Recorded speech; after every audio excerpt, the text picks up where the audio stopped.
Hello guys, welcome back to my channel. അപ്പോൾ നമുക്കൊരു what എയ്റ്റിനിടെ കണ്ടാലോ. അപ്പോൾ രാവിലെ തന്നെ ബ്രേക്ക്ഫാസ്റ്റിന് ഗോതമ്പ് ദോശയും ഉരുളക്കിഴങ്ങ് കറിയും പിന്നെ കട്ടൻ ചായയും കൂടെ കുടിച്ചിട്ടുണ്ടായിരുന്നു.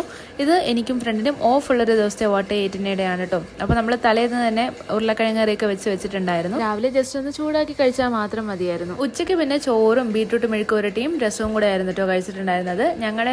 ഞങ്ങൾ ഉണ്ടാക്കുന്ന എപ്പോഴത്തെയും ഒരു കോമ്പിനേഷനാണ്. ഒന്നില്ലെങ്കിൽ ക്യാരറ്റ് മെഴുക്കുവരട്ടി അല്ലെങ്കിൽ ബീട്രൂട്ട് മെഴുക്കുവരട്ടി, അതിൻ്റെ കൂടെ രസവും. അത് അടിപൊളി കോമ്പിനേഷനാണ്. പിന്നെ രാവിലെ കഴിച്ച സെയിം ഐറ്റം ആയിരുന്നു ഗോതമ്പ് ദോശയും ഉരുളക്കിഴങ്ങ് കറിയും. പിന്നെ ഒരു ചേഞ്ചിന് വേണ്ടിയിട്ട് ഞങ്ങൾ ക്യാരറ്റ് ഷേക്കും കൂടെ ഉണ്ടാക്കിയിട്ടുണ്ടായിരുന്നു. അപ്പോൾ ഇത് മൂന്നും കൂടെ ആയിരുന്നു ഡിന്നറിന് കഴിച്ചിട്ടുണ്ടായിരുന്നത്. ശരിക്കും ഈ വീഡിയോ ഞാൻ ഷൂട്ട് ചെയ്യുന്നത് ദീപാവലിയുടെ സമയത്താണ് കേട്ടോ. ഫുഡൊക്കെ അടിച്ചു കഴിഞ്ഞ് പുറത്തേക്കൊന്ന് ഇറങ്ങി നോക്കിയപ്പോൾ അപ്പുറത്തെ ഫ്ലാറ്റിലേക്ക് ഇതേപോലെ ദീപം ഇങ്ങനെ കത്തിച്ച് വെച്ചിട്ടുണ്ടായിരുന്നു. അങ്ങനെ ജസ്റ്റ് ഒന്ന് ബാൽക്കണിയിലേക്ക് ഒന്ന് ഇറങ്ങി നോക്കിയപ്പോഴുണ്ട് അതാടാ പടക്കം പൊട്ടിക്കുന്നത്. പിന്നെ അങ്ങോട്ട് പടക്കം പൊട്ടിക്കലായിരുന്നു.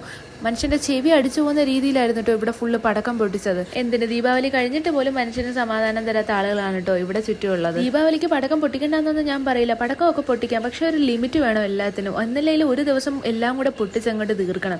ഇതിപ്പോ എന്താ ഡെയിലി മനുഷ്യനെ വെറുപ്പിക്കാനായിട്ട് ഇങ്ങനെ പൊട്ടിച്ചോണ്ടേയിരിക്കും. പടക്കം പൊട്ടിക്കാം, പക്ഷെ അത് ബാക്കിയുള്ളവർ ഉപദ്രവിച്ചുകൊണ്ടാവരുത്. ഒന്നില്ലെങ്കിൽ വല്ല ടെറസിലോ അവിടെ എവിടെയെങ്കിലും പോയി പൊട്ടിക്കണം. ഇതെന്താ റോഡിന്റെ നടുക്കിട്ടാ പൊട്ടിക്കുന്നത്. ഇവിടെ ഏറ്റവും വലിയ ഇൻട്രസ്റ്റിംഗ് ആയിട്ടുള്ള കാര്യം എന്താന്ന് പറഞ്ഞാൽ ഞങ്ങൾ താമസിക്കുന്ന ഒരു റെസിഡൻഷ്യൽ ഏരിയയിലാണ്, അതായത് ഫുൾ ഓഫ് ഫാമിലീസ് ആണ് ഈ ഒരു ഏരിയയിൽ. എന്തായാലും ഈ ഒരു കാര്യത്തിൽ ഏറ്റവും കൂടുതൽ ഡിസ്റ്റർബൻസ് ഉണ്ടാക്കിയതും ഈ പറഞ്ഞ ഫാമിലീസ് ആണ് കേട്ടോ. ബാംഗ്ലൂരിൽ പല സ്ഥലങ്ങളിൽ ഞാൻ കണ്ടിട്ടുള്ളതാണ് അപ്പാർട്ട്മെന്റ്സിൽ ബാച്ചിലേഴ്സ് അലോടെല്ലാം ഓൺലി ഫാമിലീസ് എന്ന്. പക്ഷേ പറയുമ്പോൾ എല്ലാം പറയണല്ലോ. അപ്പോൾ ഇതൊക്കെ എന്താ, ഇതിനെപ്പറ്റി നിങ്ങൾക്ക് എന്താണ് പറയാനുള്ളതെന്ന് താഴെ കമന്റ് ചെയ്യാനായിട്ട് മറക്കണ്ട. അപ്പം അത്രേ ഉള്ളൂ. താങ്ക്